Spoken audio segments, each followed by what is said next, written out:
Randomised Gaming presents.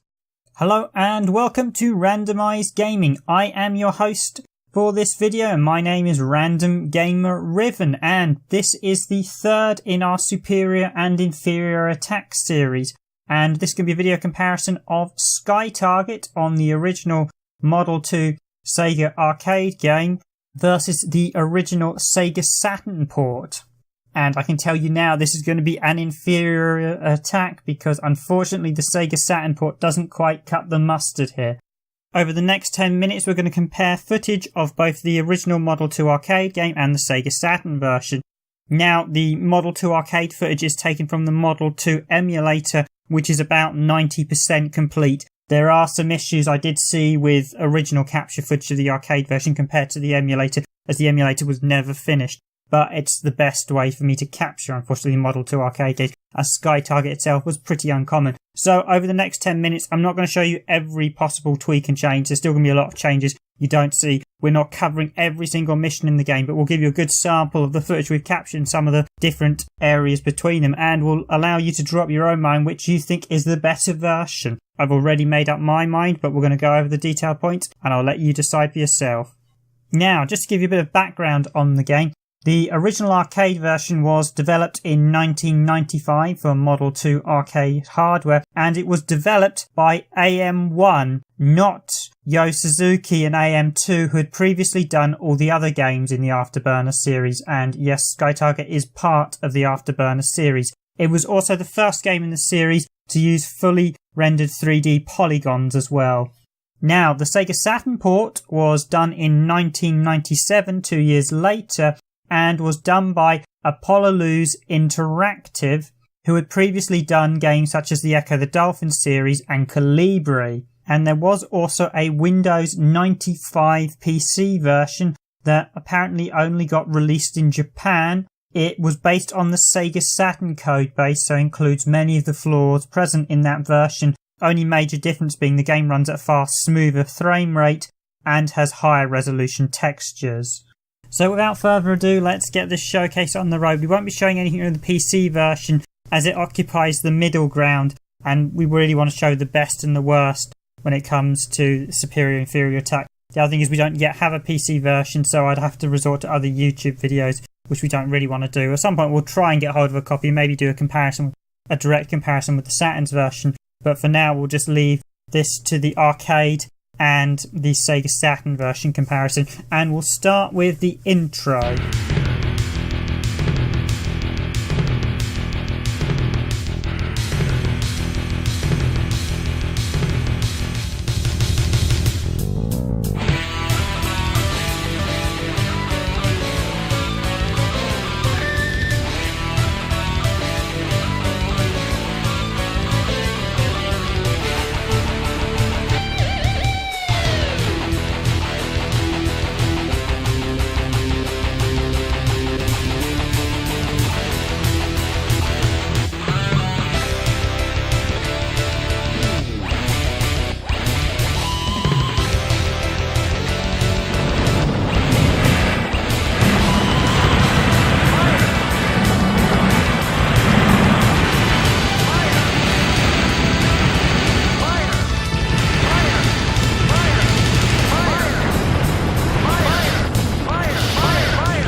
The XF-A-49 fighter, possessing unsurpassed firepower and seek and destroy capabilities, has been stolen. You must destroy it before it falls into the hands of another country.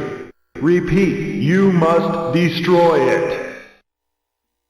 Most of the changes between the two versions is self-explanatory. The actual sequence order of the intro or attract mode is very different between the Saturns and the arcade version. I suspect the load times are the reason behind the changes, but if you'll notice in the arcade version you get the sequence of the planes, then you get a bit of one of the planes in attract mode doing a bit of shooting, and then it cuts to the 4-camera zoom on one of the planes. Whereas in the Saturn's version, you get that 4-camera zoom straight after the initial part of the intro, then you get the fighter section afterwards. The other change, which is probably the big issue, is the fact that the Sega Saturn's version is not rendered in real time. It's actually just a pre-rendered cutscene or video file. And as a result, it's far choppier in frame rate. It's a lot smoother in the arcade version. There's much more frames of animation in the arcade version also. There is a high score table on the Saturn's version, but we just didn't include it in this footage. And of course, there's actually some changes to how the top secret section plays out. The text is actually more readable in the Saturn's version. In the arcade version, it's quite small, but it's slightly slower in the Saturn's version, and the actual white sword, when it appears, doesn't look as nice. And the final point here on the intro is the fact that the actual top secret text has been completely rewritten for the Sega Saturn version. Now we've done the intro, we'll just jump straight into the first mission of the game and just run the two real time starting from the same frame to see how it goes. But as you can tell from the opening comparison, it's going to be pretty grim. We're going to see a lot of slowdown and vastly inferior graphics.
You're not bad, but you haven't tasted real warfare yet. Hang in. Okay, the first point is that I forgot to mention the fact that as this is taken from our two previous full-length long play videos, I was playing as two different craft. The arcade version is the default plane, or the first plane you can select, and the Sega Saturn version was the white sword, which is the hidden plane. Although you can see the Sega Saturn version of the default plane in the intro section we saw earlier, and it's basically, as I said, it's a grey mess with no textures, which is the same as the white sword. All the planes in the Saturn version are missing almost all the textures, as you saw in the ending cutscene as well, when you saw the plane, one plane fully coloured, another one just black, basically, of all the detailed textures completely removed. Not even to mention the fact that in the ending cutscene, well, at the end of the stage, you saw in the arcade version you have the 3D model of the guy speaking, and in the Saturn's version you get, as I mentioned in our original long play, what I describe at best a badly drawn 2D blancmange.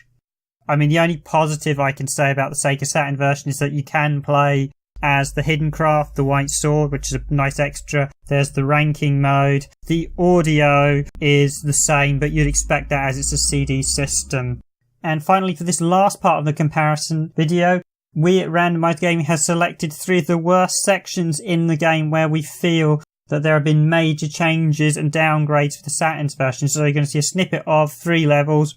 First one will be the stage where you're flying through after the rocket, where you'll notice the clouds that were present in the arcade version have been almost completely removed, and it kind of kills a lot of the ambience of the level. The second one will be the cityscape level, where you're flying through the city, where graphically it really did take a hit, and a number of buildings are also missing, so you lose some of the claustrophobia you had in the arcade version as you raced through the city.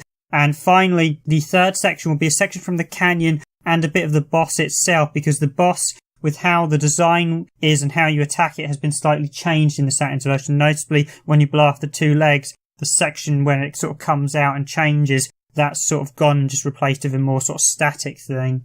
From the start of that section, just before you see the boss, I'll show you a bit of the canyon. As Saturn Memories mentioned to me on Twitter, where there's an awful lot of warping present in the actual Saturn's version, where it's sort of coming towards the blocks warp as they arrive at the screen for the canyon, and it looks really ugly in the Saturn's version.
So as much as we love the Sega Saturn here at Randomised Gaming, there is no doubt that this time around the Sega Saturn port could have been so much better, especially when you look at games like Panzer Dragoon 1 and 2. I suspect the reason behind the laziness of this port is it was a cheap buck basically done to get Sega a game out and to give Appaloosa Interactive some cash. The one plus point I can say is, as far as I can tell, all the planes are there, unlike House of the Dead on the Sega Saturn, which was actually missing a few of the background zombies, so you could actually get a higher score in the arcade version as a result. It's nice that they brought Sky Target to the Sega Saturn, but this is not the port we wanted. And it's easy to see why back when it came out in 97 it got fairly mediocre reviews. So the question is, which award's going to go to which version? Well, of course, our Superior Attack award goes to the arcade version of Sky Target. And sadly, our Inferior Attack award goes to the Sega Saturn port. Yes, it really is inferior in every way and could have been so much better, especially when you look at ports like Daytona CE, Virtua Fighter 2, Fighting Vipers on the Sega Saturn, all of which were also Model 2 ports. So sadly, the Sega Saturn is indeed Inferior Attack. So, do you agree with us? Do you disagree with us? If so, let us know in the comments section below. I hope you enjoyed this Superior Attack video. We've slightly revised the format for this one, but we hope you like the way we've done it. We've aimed to keep it in around 10 to 15 minutes, which I think will be a more manageable format going forward for these type of videos.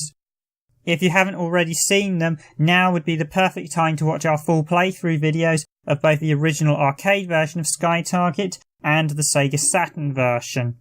Thank you for watching, and if you've enjoyed this randomised gaming content, please do consider subscribing to our YouTube channel, following on the blog, and you can also follow us on Twitter as well if you want to get in contact with us.